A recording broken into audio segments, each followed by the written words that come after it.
ஒசூர் அருகே நாய் கடிக்க முயன்றதாக ஏற்பட்ட தகராறில் ஒருவர் கத்திரிக்கோளால் குத்தி கொலை செய்யப்பட்ட சம்பவம் பரபரப்பை ஏற்படுத்தியுள்ளது.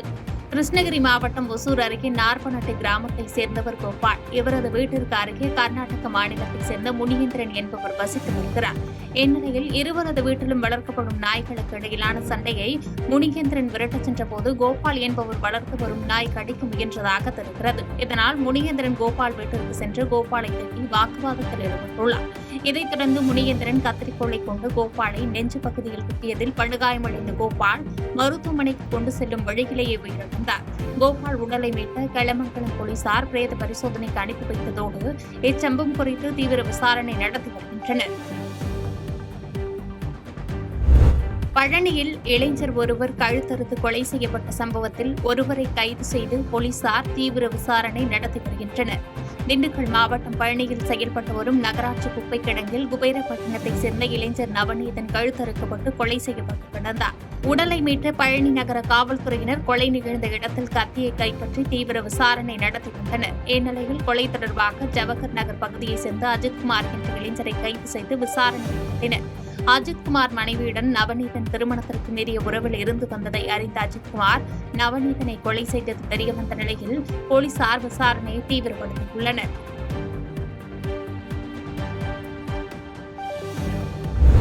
மதுரையில் தாவகவின் 2வது மாநில மாநாடு நடைபெறவுள்ள நிலையில் அதற்கான முன்னேற்பாடு பணிகள் தீவிரமாக நடைபெற்று வருகின்றன. கடந்த ஆண்டு அக்டோபர் மாதம் 27ஆம் தேதி விக்கிரவாண்டியில் தமிழக வெற்றிக் கழகத்தின் முதல் மாநாடு நடைபெற்ற நிலையில் நாளை மதுரை மாவட்டம் பாரபத்தி பகுதியில் 2வது மாநாடு நடைபெறவுள்ளது. மதுரை தூத்துக்குடி செல்லும் நெடுஞ்சாலையில் 500 ஏக்கர் பரப்பளவில் மாநாட்டின் திடல் அமைக்கப்பட்டுள்ள நிலையில் 50க்கும் மேற்பட்ட பிரம்மாண்டமான LED ஸ்கிரீன்கள் அமைக்கப்பட்டு வருகின்றன. அதோடு விஜய் ராம்ப் வாக் செல்லும் வகையில் 10 அடி உயரத்தில் 300 மீட்டர் நீளத்தில் மேடையும் 2 லட்சம் தொண்டர்கள் அமையும் வகையில் அரங்கம் அமைக்கப்பட்டுள்ளதாகவும் நிர்வாகிகள் தெரிவித்துள்ளனர். மேலும் மாநாட்டில் பங்கேற்கும் பெண்கள் மாற்றுத்திறனாளிகளுக்கென்று தனி இடம் ஒதுக்கப்பட்டுள்ள நிலையில் பாதுகாப்பு பணியில் 3500 காவலர்கள் ஈடுபட உள்ளதாக காவல்துறை தரப்பில் தெரிவிக்கப்பட்டுள்ளது.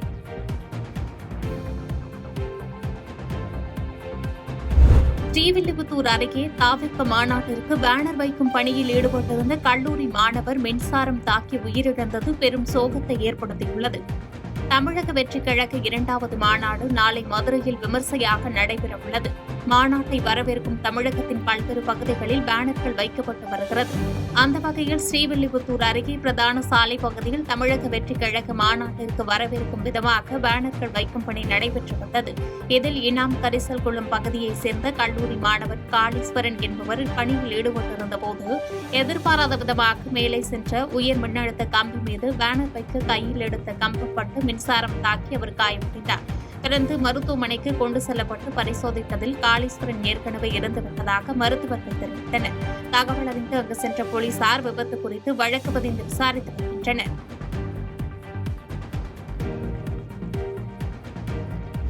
திருப்புல்லானி ஒன்றியம் பஞ்சதாங்கியில் கட்டி முடிக்கப்பட்ட புதிய பேருந்து நிறுத்தத்தை மக்கள் பயன்பாட்டிற்கு ராமநாதபுரம் சட்டமன்ற உறுப்பினர் திறந்து வைத்தார். ராமநாதபுரம் மாவட்டத்தில் திமுக கழக செயலாளரும் ராமநாதபுரம் சட்டமன்ற உறுப்பினருமான காதர் பாட்ஷா முத்துராமலிங்கம் சட்டமன்ற உறுப்பினர் தொகுதி மேம்பாட்டு நிதியிலிருந்து திருப்புல்லானி ஒன்றியத்தில் பஞ்சதாங்கியில் புதிதாக கட்டி முடிக்கப்பட்ட பேருந்து நிறுத்தத்தை மக்கள் பயன்பாட்டிற்கு திறந்து வைத்தார். தொடர்ந்து புதிதாக கட்டி முடிக்கப்பட்ட 4 நியாய விலைக்கடையை மக்கள் பயன்பாட்டிற்கு பொதுமக்களுக்கு ரேஷன் பொருட்கள் வழங்கி திறந்து வைத்தார். குறிப்பாக திருவொத்தர கோசமங்கை, களிமண்குண்டு, குத்துக்கள் வலசை, மேதலோடை உள்ளிட்ட பகுதிகளில் திறந்து வைத்தார். அப்போது களிமண்குண்டு கிராம மக்கள் தங்கள் பகுதியில் புயல் காப்பகம் அமைக்க கோரியது மட்டுமின்றி கடும் குடிநீர் தட்டுப்பாடு நிலவி வருவதாகவும் சட்டமன்ற உறுப்பினரிடம் மனு அளித்தனர். உடனடியாக சட்டமன்ற உறுப்பினர் அதிகாரிகளிடம் ஆரோ பிளான்ட் அமைப்பதற்கும் குடிநீர் தட்டுப்பாட்டை சரி செய்ய வழிவகை செய்யவும் வலியுறுத்தினார். பின்னர் புயல் காப்பகம் அமைப்பதற்கு பரிசீலனை செய்யப்படும் எனவும் தெரிவித்தார். தொடர்ந்து தொகுதி மேம்பாட்டு நிதியிலிருந்து திருப்புல்லானி ஒன்றியத்தில் திணைக்குளம் அரசு மேல்நிலைப்பள்ளி வளாகத்தில் புதிதாக கட்டி முடிக்கப்பட்ட கலையரங்கத்தை மாணவர்களின் பயன்பாட்டிற்கு மாணவர்களையே வைத்து ரிப்பன் வெட்டி திறந்து வைத்தார். கால்வாயில் கவிழ்ந்து அரசு பேருந்து விபத்துக்குள்ளான நிலையில் மீட்க சென்ற கிரெயினும் கவிழ்ந்த சம்பவம் அப்பகுதி மக்களிடையே அதிர்ச்சியை ஏற்படுத்தியது. மதுரையிலிருந்து ராமேஸ்வரம் கிளம்பிய அரசு பேருந்து 3 மணி அளவில் பரமக்குடி வந்ததை அடுத்து பேருந்தை கோபாலகிருஷ்ணன் என்ற ஓட்டுநர் ஓட்டிவந்தார். இந்த நிலையில் பரமக்குடி அருகே தெளிச்சாந்தநல்லூர் என்ற இடத்தில் சென்று கொண்டிருந்த போது கட்டுப்பாட்டை இழந்த பேருந்து வைகை ஆற்றின் வலது பிரதான கால்வாயில் கவிழ்ந்து விபத்துக்குள்ளானது. இதில் 22 பயணிகளுக்கு மேல் காயம் ஏற்பட்டது. மேலும் இந்த விபத்தில் எலும்பு முறிவு ஏற்பட்ட 4 பயணிகள் ராமநாதபுரம் அரசு மருத்துவக் கல்லூரி மருத்துவமனைக்கு சிகிச்சைக்காக அனுப்பி வைக்கப்பட்டனர். இதனைத் தொடர்ந்து தகவல் அறிந்து சம்பவ இடத்திற்கு வந்த போலீசார் கால்வாயில் கவிழ்ந்த அரசு பேருந்தை கிரெயின் மூலம் மீட்கும் முயற்சியில் ஈடுபட்டனர். அப்போது திடீரென கிரெயின் சரிந்து விழுந்த சம்பவம் அப்பகுதி மக்களிடையே மேலும் பதட்டத்தை ஏற்படுத்தியது. இதனைத் தொடர்ந்து கிரெயின் ஓட்டுநருக்கு காயம் ஏற்படாத நிலையில் அரசு பேருந்து கால்வாயில் கவிழ்ந்து விபத்துக்குள்ளானது குறித்து பரமக்குடி டவுன் போலீசார் விசாரணை மேற்கொண்டு வருகின்றனர். காழ்ப்புணர்ச்சி இருக்கலாம் என்றும், ஆனால் அரசியலே காழ்ப்புணர்ச்சி இருந்தால் தமிழ்நாட்டுக்கே சாபக்கேடாகும் என சட்டமன்ற எதிர்க்கட்சி துணைத் தலைவர் RB உதயகுமார் வீடியோ ஒன்றை வெளியிட்டுள்ளார். அப்போது பேசிய அவர், கோவையிலிருந்து 34 நாட்களில் 100 தொகுதிகளில் 10,000 கிலோமீட்டர் பச்சை பேருந்தில் தமிழர் எடப்பாடி 52 லட்சம் மக்களை சந்தித்ததாகவும் மக்களும் அவரை மகிழ்ச்சியுடன் வரவேற்றனர் எனவும் குறிப்பிட்டு பேசினார். மேலும் பேசிய அவர், ஆளுங்கட்சியின் அதிகார தோரணையில் இருந்த எழுச்சி பயணத்திற்கு பல்வேறு தடைக்கற்கள் ஏற்படுத்துகிறார்கள் எனவும், அந்த தடைக்கற்களை எல்லாம் தூள் தூளாக்கி வெற்றி சரித்திரம் படைத்திருக்கிறார் எடப்பாடியார் எனவும் தெரிவித்தார்.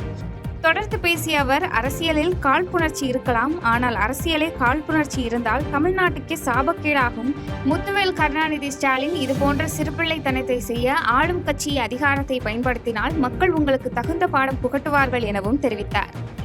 அரசியலிலே காழ்ப்புணர்ச்சிகள் இருக்கலாம், ஆனால் அரசியலே காழ்ப்புணர்ச்சியாக இருப்பது என்பது இந்த தமிழ்நாட்டுக்கு ஒரு சாபக்கேடு. ஆகவே முத்துவேல் கருணாநிதி ஸ்டாலின் அவர்களே இதுபோன்ற சிறுபிள்ளைத்தனமான செயல்களிலே இந்த ஆளுங்கட்சி என்கிற அதிகாரத்தை பயன்படுத்துவீர்களானால் அது மக்கள் உங்களுக்கு தகுந்த பாடம் புகட்டுவார்கள். பொறுமைக்கும் ஒரு எல்லை உண்டு. திருக்கழுக்குன்றம் அருகே இந்தியன் ஆயில் கார்ப்பரேஷன் நிறுவன புதிய பெட்ரோல் நிலையத்தை அமைச்சர் தாமோ அன்பரசன் திறந்து வைத்தார். செங்கல்பட்டு மாவட்டம் திருக்கழுக்குன்றம் ஒன்றிய நெய்க்குப்பியில் இந்தியன் ஆயில் கார்ப்பரேஷன் நிறுவனம் புதிய பெட்ரோல் பங்க் திறப்பு விழா திமுக மாவட்ட விளையாட்டு மேம்பாட்டு அணி துணை அமைப்பாளரும் நெய்க்குப்பி ஊராட்சி மன்ற துணைத் தலைவருமான கதிரவன் தலைமையில் நடைபெற்றது. மேலும் ஒன்றிய கவுன்சிலர் சரஸ்வதி பாபு, இந்தியன் எண்ணெய் நிறுவன உதவி மேலாளர் நிக்கில் நக்கா ஆகியோர் முன்னிலையில் நடைபெற்ற நிகழ்ச்சியில் சிறப்பு அழைப்பாளராக சிறு குறு மற்றும் நடுத்தர தொழில் நிறுவனங்கள் துறை அமைச்சருமான தாமோ அன்பரசன் கலந்து கொண்டு ரிப்பன் வெட்டியும் குத்துவிளக்கேற்றி வைத்தும் திறந்து வைத்து பெட்ரோல் விற்பனையை துவக்கி வைத்தார். இந்த நிகழ்ச்சியில் இந்தியன் எண்ணெய் நிறுவன அதிகாரிகள், மக்கள் பிரதிநிதிகள் உட்பட பலர் கலந்து கொண்டனர். காஞ்சிக்கோவில் பகுதியில் நடைபெற்ற வாகன சோதனையில் 3,02,500 ரூபாய் மதிப்புள்ள 475 கிலோ தடை செய்யப்பட்ட குட்கா மற்றும் புகையிலை பொருட்கள் போலீசாரால் பறிமுதல் செய்யப்பட்ட சம்பவம் அப்பகுதியில் பரபரப்பை ஏற்படுத்தியது. ஈரோடு மாவட்ட காவல்துறை கண்காணிப்பாளர் சுஜாதாவின் நேரடி மேற்பார்வையில் சட்டவிரோத செயல்களை தடுக்கும் விதமாக காஞ்சிக்கோவில் பகுதியில் வாகன சோதனை நடைபெற்றது. இந்த வாகன சோதனையில் காரில் இருந்து சுமார் 3,02,500 ரூபாய் மதிப்புள்ள 475 கிலோ தடை செய்யப்பட்ட குட்கா மற்றும் புகையிலை பொருட்கள் பறிமுதல் செய்யப்பட்ட சம்பவம் அப்பகுதியில் பரபரப்பை ஏற்படுத்தியது. இந்த வழக்கில் தண்டபாணி என்பவர் கைது செய்யப்பட்டார். மேலும் 12,500 ரூபாய், 2 செல்போன்கள் மற்றும் கார் ஆகியவை பறிமுதல் செய்யப்பட்டன. மேலும் இந்த வழக்கில் கடுமையான நடவடிக்கை எடுக்கப்படும் என காவல்துறை சார்பில் தெரிவிக்கப்பட்டது. செய்திகளை உடனுக்குடன் தெரிந்து கொள்ள கீழ்கண்ட கேபிள் மற்றும் DTH நெட்வொர்க்குகளில் எம்நாடு செய்தி தொலைக்காட்சியை காணுங்கள். பாதகம் செய்பவரை கண்டால் நாம் பயம் கொள்ளலாகாது பாப்பா. மோதி மிதித்து விடு பாப்பா, அவர் முகத்தில் உமிழ்ந்து விடு பாப்பா. அண்மை செய்திகளை உடனுக்குடன் தெரிந்து கொள்ள இணைந்திருங்கள் எம்நாடு தொலைக்காட்சியுடன்.